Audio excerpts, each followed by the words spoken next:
You're listening to Energy Futures on The Science Show. I'm Carl Smith. Nuclear power. It's the first alternative resource we'll be exploring. Australia has about 1/3 of the world's uranium, but we're the only G20 country not generating nuclear power. Some say we should at least be exploring it as an option. The use of nuclear power to generate electricity is going to be carbon-free. This is an option that's been chosen by nations around the world, and increasingly this is being adopted. It has the capability to produce power in large amounts. We're talking here gigawatt or 2 gigawatt or larger power stations. You can dispatch electricity from a nuclear power station as you need it. They certainly have that advantage of being able to supply a significant fraction of our electricity load when we need it. Professor Ken Baldwin, head of the Energy Change Institute at ANU, a policy-neutral group which looks at a range of energy resources. So what would be needed to have a nuclear industry in Australia is a complete change in our previous history and in our legislated capacity. And the issue there, of course, is two things. One is that you will need a social licence from the community to develop such a new power source. And secondly, we'll need a regulatory framework in which to build confidence in the public that we are able to safely handle not only the operation of the nuclear power station, but also the storage and also the mining of the uranium, but the storage in particular of the waste afterwards. So it's these two things, social licence and a regulatory framework, that really need a lot of attention in the near future if we're going to have a nuclear industry in this country. It'll involve a process that could take a considerable period of time. You have to be looking at, let's say, 5 years to build a nuclear power station. Before that, you have to establish a regulatory framework. That might take another 5 years. And then, of course, you've got to have the social licence from the community in order to go down this track. So that might take an open-ended amount of time, let's say another 5 years. So assuming that both political parties wanted to become a nuclear power country in, let's say, 15 years' time, and they made that decision today, and I think it would take a bipartisan approach to do that, then there would be a long period of discussion, of public consultation. During that time, a regulatory framework would need to be established. And if we are thinking that maybe it will take us, let's say, a minimum of 10 years and maybe perhaps even 15 years in order to build a nuclear power station, then that's the time frame that we have to create a whole new workforce for the nuclear industry. And of course, many things can happen during that time. The price of renewables is dropping. Solar is dropping much faster than wind. And it could well be that by 15 years' time, solar is really in a position to be the leading form of new power generation. If we wait too long, then the nuclear option might have gone completely. What we can be doing is many of these things could be done in parallel. While we're thinking about whether to go nuclear, we could have the regulatory mechanisms being set up. But Australia has already made some progress down the path towards a nuclear industry. In 1958, Australia's first nuclear reactor began operating. It was called HIFAR. And in 2006, it was replaced by a new reactor named OPAL, or the Open Pool Australian Light Water Reactor. It's the closest thing we currently have to a nuclear power station. After a process of security and screening taking weeks, I was finally allowed inside the facility at Lucas Heights in southern Sydney.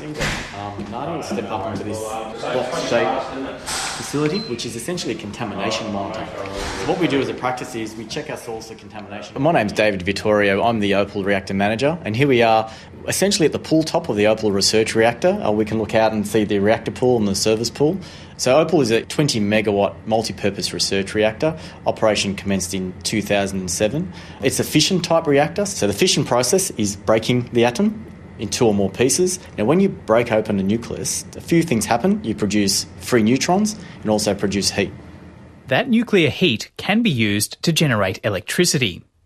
And that's what happens in a nuclear power station, but at a much larger scale. Opal is a multi-purpose research reactor. We don't generate electricity from this facility. Opal fundamentally is a research tool. We produce neutrons that can go out and be used in many applications. Some of the applications is the production of nuclear medicine.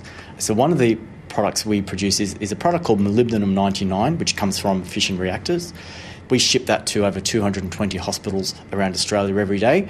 The statistics show that 1 in 2 Australians will probably have a nuclear medicine procedure from a product that's come out of the Opal research reactor. If we wanted to set up a nuclear power industry here in Australia, how translatable are the skills of the people in there, the technology we've developed here inside the reactor to nuclear power generation? There is an element that can be translated. We have created sufficient capabilities to operate a research reactor through our own training and recruitment programs. So we have proven we can do it for a research reactor. Going to a power reactor industry is just a level of scale up. It will need support from universities, from organisations such as ANSTO, additional training programs. So I don't think there's a one-size-fits-all approach. Certainly have the ability to do it. Right now, maybe not the capability, but with the right level of planning, it is certainly translatable into a future nuclear power industry. What are the impediments to walk down that path, though, from where we're standing right now in Australia? Personnel and training is obviously one. The nuclear regulator would need to grow as well. At the moment, we are regulated by ARPANSA, who are very good at regulating a research reactor, but it's the next step to go to a power reactor. I guess it's probably more of what the public policyholders decide when it comes to the scale of the nuclear power industry. ANSTO is in a position to sort of advise policyholders, advise public, but we're not the decision makers. A big concern for nuclear power is safety. There are plenty of risks. Technical or human errors could lead to radiation leaks or meltdown, and reactors could become a target for terrorism. But Ken Baldwin from the Energy Change Institute says those risks can be managed. There is a hiatus, if you like, in the deployment of nuclear around the world as a result of the Fukushima incident. And it may take some time for that to work its way through, for people to realise that there will be no tsunamis in the northern German plains and that there will be improved nuclear power stations built in the future that look nothing like the 1960s power stations that we saw in Japan. So once all that process works through, I think we'll see a return to the construction of nuclear power stations, and indeed in a lot of other countries in the Middle East, in China, Asia, other developing regions, that there is going to be an increase in nuclear power anyway, irrespective of what's happening in countries like Europe. How tried and tested is the fission process using uranium now? I guess I'm driving towards the question of safety, though. What we've seen is that the nuclear industry, by and large, has been extremely safe over many, many years. Clearly, there are 3 incidents that stick in people's mind. One is 3 Mile Island, where there really was no significant risk outside the power station. No one was injured, no one was killed. There was Chernobyl, where there was a catastrophic fire in a reactor as a result of human error and mismanagement that resulted in the deaths of many people. But then more recently, of course, we've had an accident at Fukushima, where around 20,000 people died in a tsunami and no one was killed and no one is likely to die as a result of the nuclear accident that happened in the generating station there. So to put that in perspective, if you look at industries like coal mining, where, for example, hundreds of people die around the world each year, nuclear is looking very safe as an alternative. What we should be looking at is the type of nuclear power station that we could build right now. No one is going to build a Fukushima 1960s type power station in Australia. No one is going to build an old-style Russian Chernobyl-style power station in Australia. What they would build is one of the newer power stations, and indeed if they go to the next generation power stations, what we'll see are power stations that have inherent safety mechanisms that are unaffected by external events. So if the electricity went off and there was nothing to operate the nuclear reactor, it would simply shut itself down with no meltdown, with no risk of explosion, with no fire. And so in the future, if Australia were to have a nuclear power industry, it will be building nuclear power stations with a much higher safety record and much less reliance on human intervention because, let's face it, human mismanagement has been primarily the cause of many of these accidents in the past. I'll just get us in. Back at Opal, our next stop was the control room. Security system, just get the door open.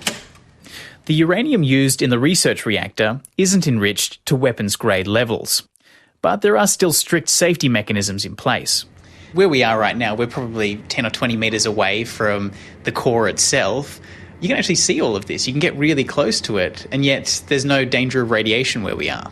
That's exactly right. The radiation we're receiving where we are now, as you said, some 10 or 20 metres from the reactor pool, is the same as you would receive sitting on a beach somewhere. So It's a normal office environment. It's our workplace. I prefer to be on a beach, but from a radiation point of view, it's no difference.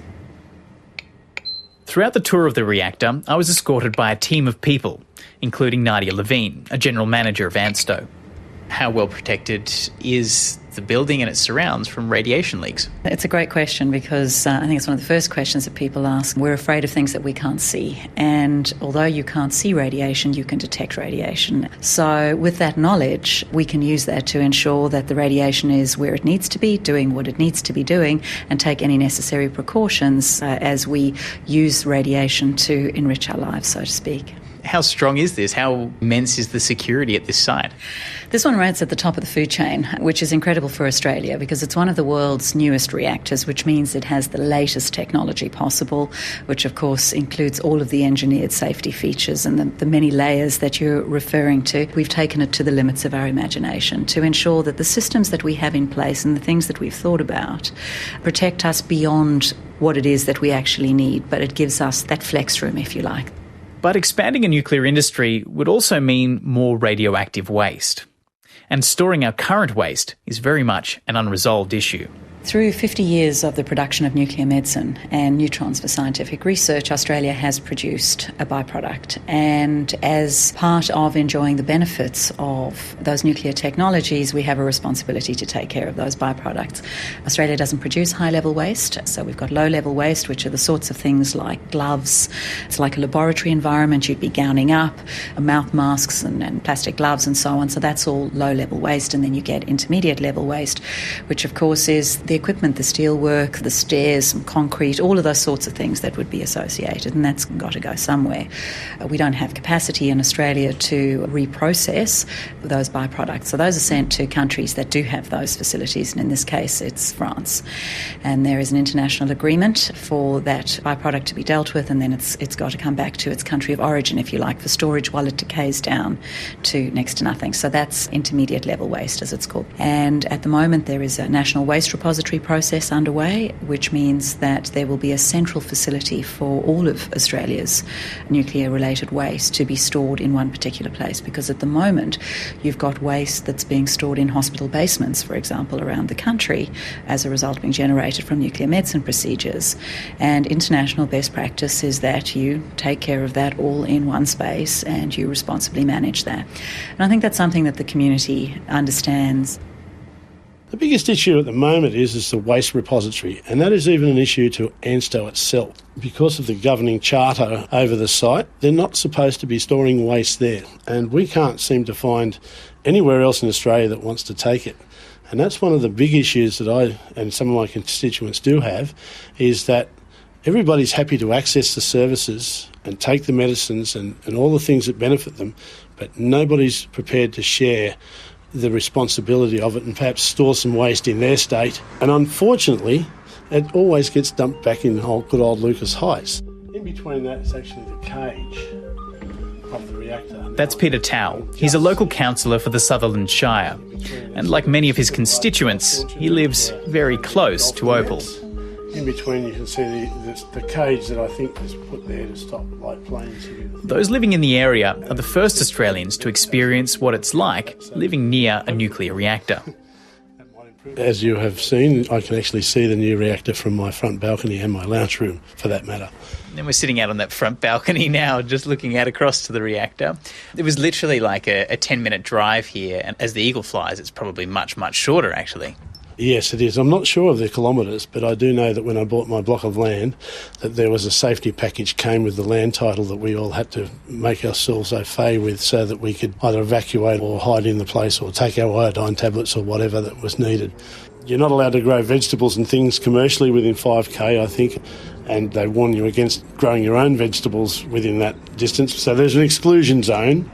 How long have you lived here for? When did you move in? Early 90s, about 91, 92, I think. I can't remember the exact date. Have you ever really thought about it, noticed it? Does it cross your mind day to day? From time to time it does. One of the things I think that gets me mostly is when you see an accident and the traffic goes into gridlock and you think, well, if there was an incident at the nuclear reactor, how would we get people out? But then I know that I've had advice that, whether it's the right advice or not, I'm not sure, but you're supposed to stay indoors and close all your windows and stuff, but I don't know how effective that would be. I think a majority of people would want to get out of the place.